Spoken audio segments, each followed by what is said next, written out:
God of War Ragnarok includes over 60 accessibility features. Hello friends, welcome back to Hypergames. My name is Joseph and Sony has announced the accessibility features for God of War Ragnarok, including some returning ones from God of War PS4 and PC. Let's break them down. So over at the PlayStation blog and in celebration of Global Accessibility Awareness Day, lead UX designer Mila Pavlin from Santa Monica Studio provided all the details of over 60 accessibility features coming to God of War Ragnarok when it launches. Some PC iterative features from the PS4 version make a comeback with auto sprint, so you can start the sprint animation when pushing the stick forward for a short period of time that is also customizable. A persistent dot on screen to reduce motion sickness when aiming that can be turned on with 3 different sizes and 7 different colors. Toggle styles for aiming and blocking where you can switch between press or hold to perform the action. Moving into what's new for God of War Ragnarok, we start with subtitles and captions that now include more customization options and information.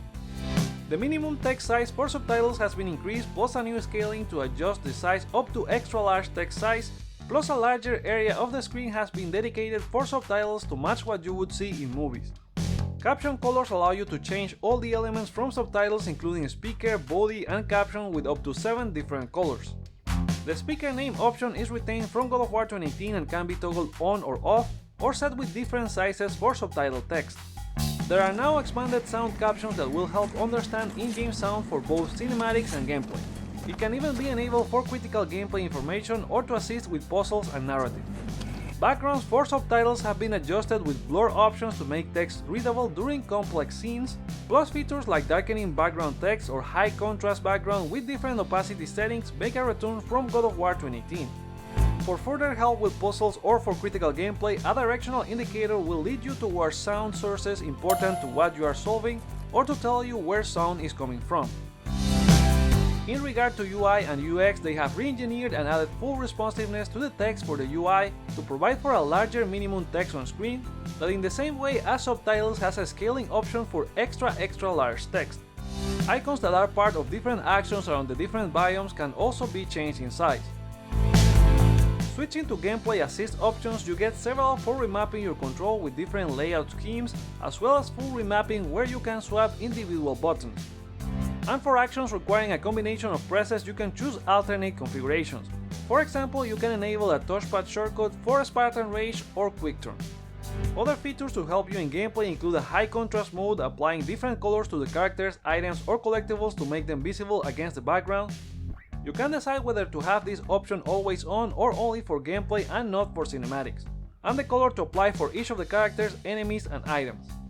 A navigation assist camera will always orient you towards the next goal in the game.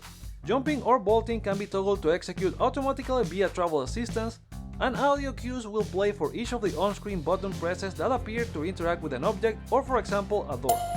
They also made available a new version of the God of War reveal trailer from the PlayStation Showcase back in September 2021 with audio description. Hunting armor approaches carrying a deer. He presents the deer to his father. And there you have it, that's all the details on the new and returning accessibility features for God of War Ragnarok. The game is still scheduled for 2022, but a date has not been confirmed. It's great they are considering these options to enable more people to enjoy the game.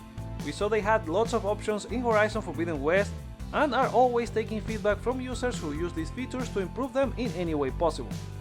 Santa Monica talking about accessibility features this early could also mean they are on a good track for their targeted 2022 release date, even if the blog post was shy to mention it.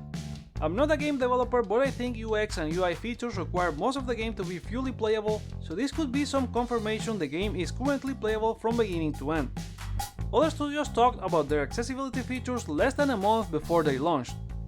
Naughty Dog posted about The Last of Us Part 2 just 10 days before launch, Insomniac about Rift Apart on Accessibility Awareness Day last year, little than a month from release, and Guerrilla with Horizon Forbidden West just 8 days before launch.